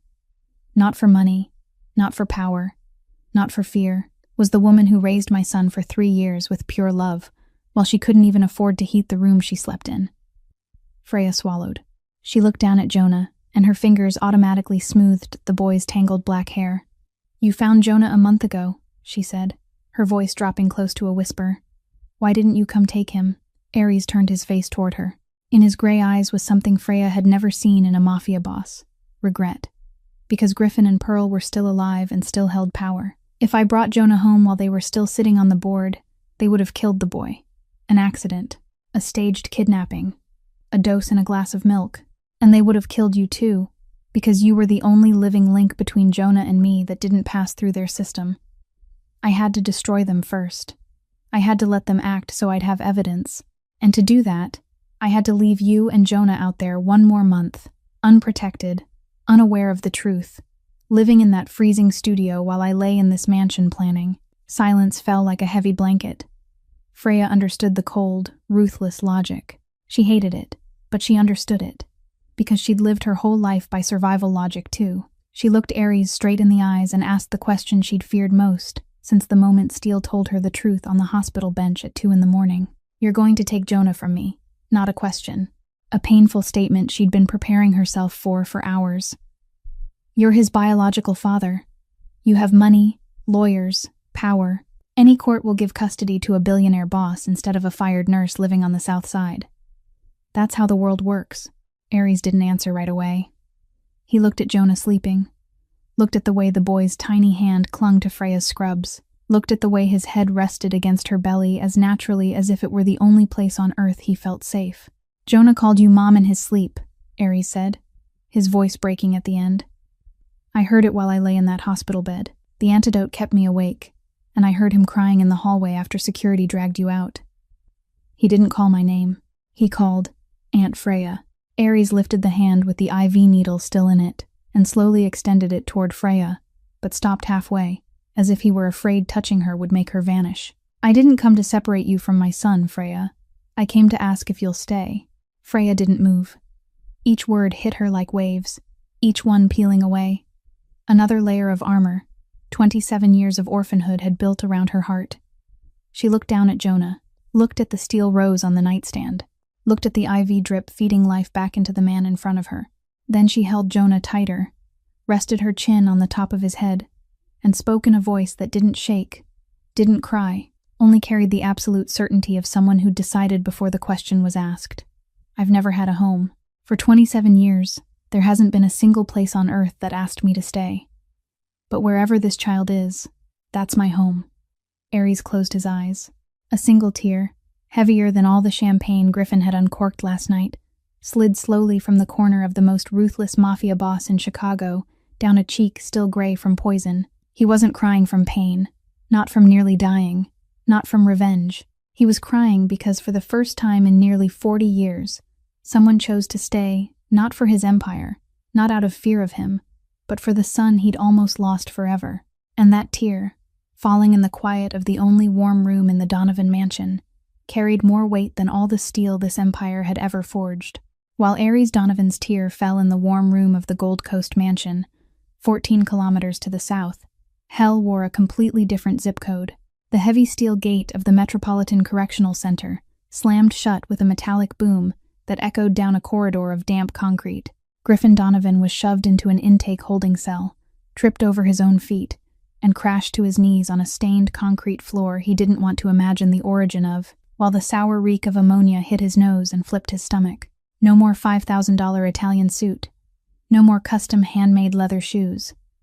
He wore a rough, khaki prison uniform that chafed every millimeter of skin, accustomed to silk. "You can't do this to me," Griffin screamed, gripping the rusted bars and shaking them like a madman. "I have the right to make a call. I demand a lawyer from an international firm." The duty guard, a huge man with tattoos crawling up his neck, stopped in front of the cell. He grinned wide, pulled a black baton from his belt, and tapped the bars a few centimeters from Griffin's fingers, making Griffin snatch his hand back with a terrified yelp. "Your lawyer refused to represent you 2 hours ago, Donovan." The guard growled with a cruel laugh. "The Macau account has been frozen by Interpol. All your credit cards are locked. The mansion you lived in is listed as a corporate asset of your brother's company, so you don't own a single brick. You don't have enough money to buy a stick of gum in this prison commissary. You're less than trash in here." A kilometer away in the women's unit, Pearl Donovan's fate was no better. She sat on a bare iron bed frame with no mattress. The woman who only hours earlier had been planning to hire an interior design team for the most expensive mansion in the state, now staring at her own trembling hands. They'd made her remove her diamond rings, her bracelets, her earrings, stripping each layer of luxury armor from her body until she was nothing but a middle-aged woman in a prison uniform, with skin stinging red from being forced to wash her face with industrial soap under cold water. The Hermes scarf had been confiscated as evidence along with the empty glass vial, the murder weapon she'd been foolish enough to wear around her neck all the way to the funeral. 3 cellmates, women convicted of murder and drug trafficking, watched Pearl from the corner with wolf eyes assessing a wounded prey animal. "That blonde hair is going to get dirty real fast in here, princess," one of them muttered, baring worn teeth as she turned a homemade shiv fashioned from a melted toothbrush. Pearl shrank into the concrete corner, closed her eyes, and cried without sound. There was no escape, no bail. Aries had personally insured the federal judge on the case, denied every bond request, every appeal, every plea for leniency. The venom of betrayal had finally come back to swallow the one who spat it. Griffin Donovan and Pearl Donovan, 2 vultures that had circled the steel empire for 15 years, were now being crushed by the very system they'd once stood above and looked down on, and the sound of the steel gate slamming shut behind them echoed with the finality of a sentence no dollar bill, no silk scarf, and no vial of poison could ever reverse. 1 month after the federal prison's steel gate slammed shut behind Griffin and Pearl Donovan, the 45th floor boardroom of Donovan Steel Industries was quiet as a temple. A massive oval black glass table sat at the center, surrounded by 12 high-backed leather chairs holding the most ruthless executives in American steel. Silver-haired men in gray suits whispered to one another, unease hanging in the air. This was the first official board meeting since the incident at the funeral. The 2 words Chicago's hidden elite used for that night of horror because no one wanted to describe it more plainly. The frosted glass doors opened. The room fell into absolute silence. Aries Donovan was rolled in on an electric wheelchair, still recovering from liver damage caused by the poison. His face was thinner, cheekbones sharper, but the way he sat still carried an authority that could stop a heart. Prescott walked at his right, the black briefcase pinned tight against his chest. But every eye in the room wasn't fixed on the boss.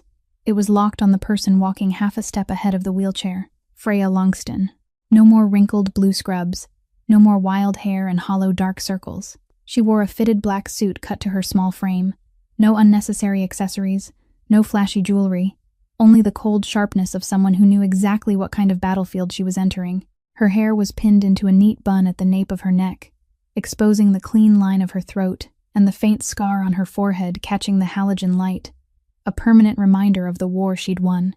In her arms, Jonah, dressed in a tiny white shirt, sat upright and solemn, gray eyes sweeping the room with the calm curiosity of a child who'd seen too much to be impressed by anything. Freya walked to the head of the table.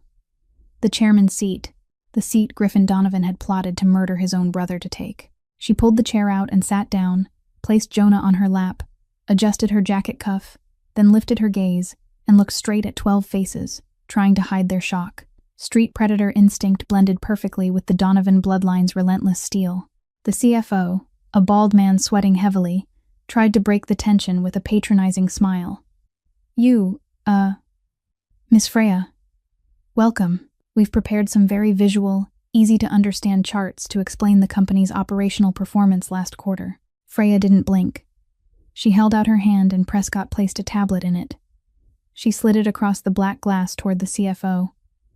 I don't need colorful charts, Mr. Velasco, Freya said. Her voice was young, but it carried a glacial edge that cut the breath out of everyone in the room. I need you to explain why the loss margin at the Saltillo refinery increased by 3% since Griffin Donovan signed the coal supply contract in January. I read the books last night. There are abnormal shipping costs. The CFO went paper white. His mouth opened, but no sound came out. The other executives traded looks of absolute panic. They'd underestimated the night shift nurse. They thought a manageable puppet would sit at the head of the table, and they had just realized the person in front of them was an accounting predator, forged by the fiercest wolf in the pack. Ares let out a hoarse laugh, lacing his hands over his lap, savoring the terror in his own employees' eyes.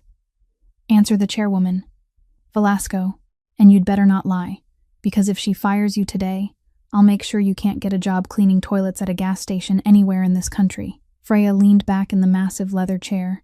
On the black glass table, just to her right, the steel rose lay still, the heavy metal flower that had survived time, betrayal, death, reflecting the halogen light like a crown waiting.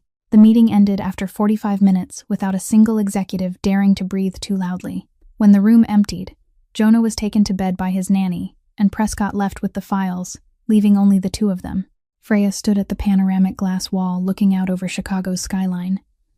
The city lights stretched to the horizon like a carpet of fallen stars. The same city that had pinned her to sidewalks, locked her in strangers' basements, starved her in foster care, now lay beneath her, glittering and subdued. Slow footsteps came from behind. Ares wasn't in the wheelchair anymore. He used a cane, taking each step with pain but with purpose until he stood beside her at the glass. Their reflections overlapped on the window, laid over the skyline. Silence stretched. The air between them was heavy but not suffocating. Heavy in the way real things are, things with weight and roots. You know who I am, Ares said without looking at her, eyes fixed on the distance. I'm not a good man. My world is dangerous. And you deserve more than the darkness I carry. Freya turned to him. Her eyes weren't afraid. Not at all. I grew up in foster care, she said, as calmly as if she were describing the weather. I slept in an abandoned car when I was 16. I ate leftovers behind restaurants I couldn't afford to walk into the front door of. You think I'm afraid of your darkness? I've lived in darkness my whole life. The only difference is your darkness has heat. Ares looked at her, the face of a man used to controlling everything, from a coffin to a boardroom, showed helplessness for the first time. He lifted his hand and gently touched the scar on Freya's forehead, the scar from the night a guard shoved her down when she threw herself in front of his son. His finger traced the thin line with a tenderness no one had ever seen in the most ruthless mafia boss of the Great Lakes. I don't deserve you, Ares whispered, but I'm too selfish to let go. Freya didn't answer with words. She raised her hand and placed her palm flat on Ares's left chest, over his heart, the heart that had stopped on a monitor, the heart she'd helped bring back with a misshapen plastic bottle and the courage of someone who had nothing left to lose. She felt the beat under her palm, slow, steady, alive. This heartbeat is mine, Freya said, looking straight into his eyes. I saved it. You don't get to waste it. Ares lowered his head. His forehead touched hers. His warm breath, edged with medicine and whiskey, brushed her cheek. He didn't kiss her. Not yet. He only stood there, forehead to forehead, two people battered to the edge, finding each other among the ruins they had created and survived. Outside the glass, Chicago blazed with light. Inside the dark boardroom, the steel rose lay on the black glass table reflecting the city lights, like a small star fallen into the night. And the most ruthless mafia boss in the Great Lakes, for the first time in his life, let a woman place her hand on his chest, not as a threat, but as home. The story of Ares and Freya isn't only a story about power or revenge. It's a reminder that sometimes the people life abandons most cruelly are the ones with the strongest hearts. That real love doesn't need mansions or empires. It only needs arms willing to open when the whole world turns its back. That home isn't four walls. It's the place where someone waits for you to return. And that a plastic bottle in the hands of a 5-year-old can sometimes hold more power than $1 million steel empire. If this story touched your heart, if you felt something in Freya, in Jonah, or in the moment the mafia boss knelt before the night shift nurse, please hit the like button and share this video so more people can hear this story. Subscribe to our channel and turn on notifications so you don't miss our most compelling stories every day. We'd truly love to hear your thoughts. What did you think of this story? Which character moved you the most? And in real life, have you ever met someone like Freya? Someone with nothing who was still willing to give everything for someone else? Write in the comments below. We read every line and we're grateful to hear what's deep in your hearts. Goodbye, and thank you for staying with us to the very end. We wish everyone watching this video good health, a joyful life, and peace every single day. Goodbye, and we'll see you in the next video.